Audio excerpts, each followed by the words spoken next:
So I knew it was somewhat inevitable when I started talking about the Spanish Civil War that someone would bring up Chile and the Pinochet regime. I'm so glad.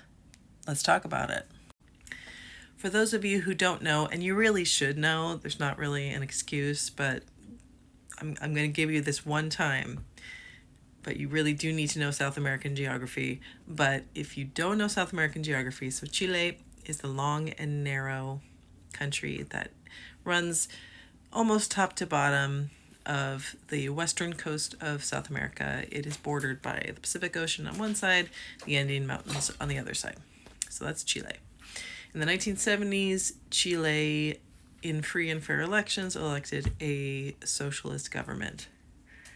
This wasn't a communist government, this was a socialist government. It was elected by a popular vote, and the president who was elected, Salvador Allende, was put in power to institute some reforms of the economy and of the government to make it work better for most Chileans. Now, in this time period, the United States was operating under the Truman Doctrine. So, okay, U.S. history. Let's take it back to high school, everybody. You all remember what the Truman Doctrine was. The Truman Doctrine was that you do not allow communist countries in the Western Hemisphere.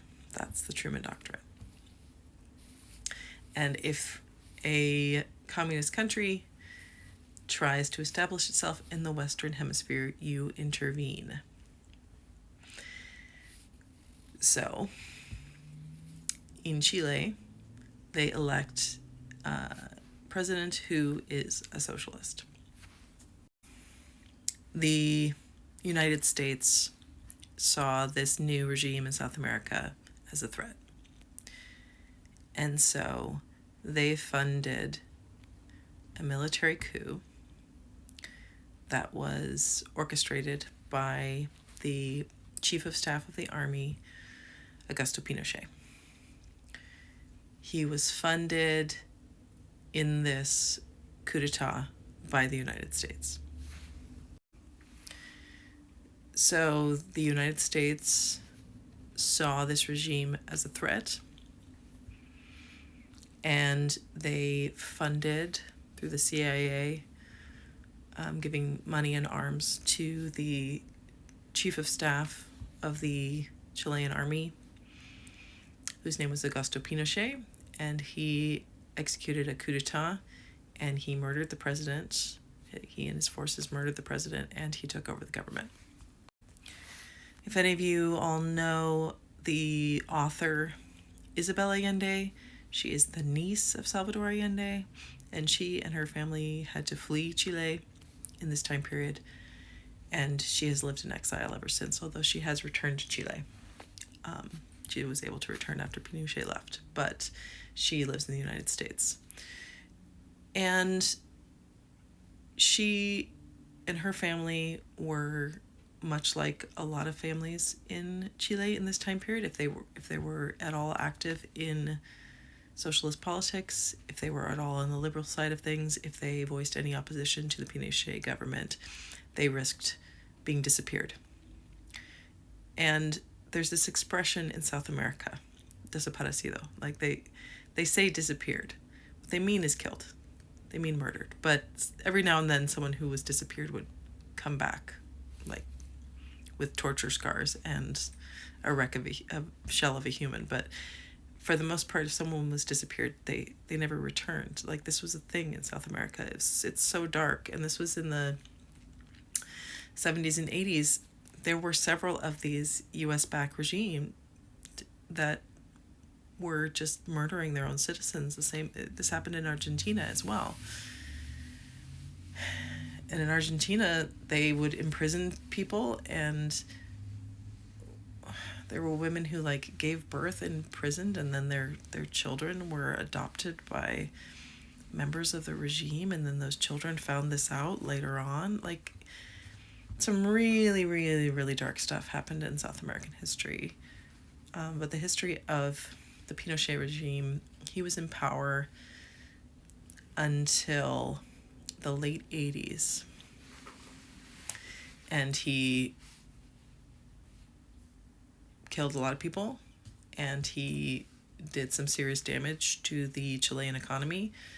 At first, the economy did a little bit better under him. He was able to, for what it's worth, stabilize the currency, and, the people in power were able to make a lot of money, and on paper, the economy was doing well. But then, with dictatorships, you have absolute power. Like, they tend to just steal money from the government because they can, and so that happened, and sort of the economy fell apart. They tried some things that didn't work, and in the end it ended up worse for the Chilean economy.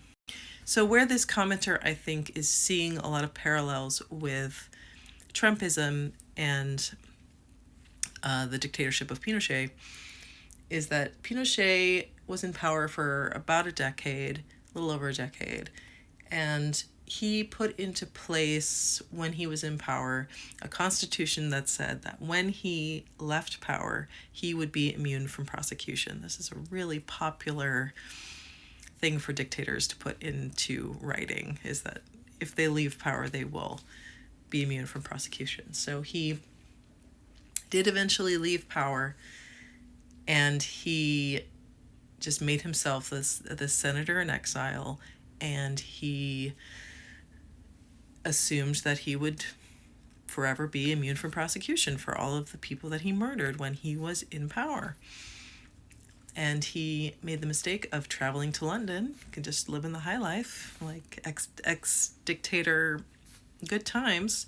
And he made the mistake of traveling to London, and he was arrested by the International Criminal Court, the ICC. And he was actually on trial in Spain when I was in Spain studying abroad. So Pinochet was very much on people's minds. People were talking about him a lot, and people in Spain were excited to be prosecuting him because they never got to prosecute Franco for his crimes.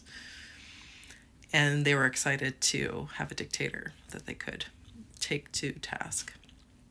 And so he was jailed, and he was sentenced by the International Criminal Court. So maybe at some point Trump will be in exile and he'll get arrested by the International Criminal Court. I guess a girl can dream. But yeah, I would read up on the history of Latin America.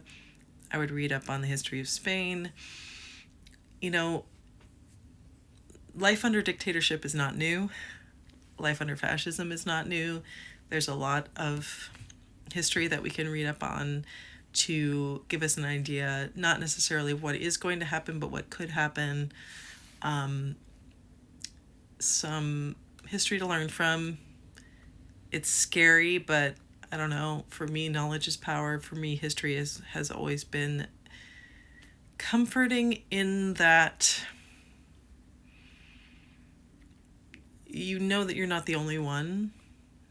This idea of American exceptionalism never worked for me because it's always more comforting for me to feel like we're part of a human story and we're part of a overarching pattern.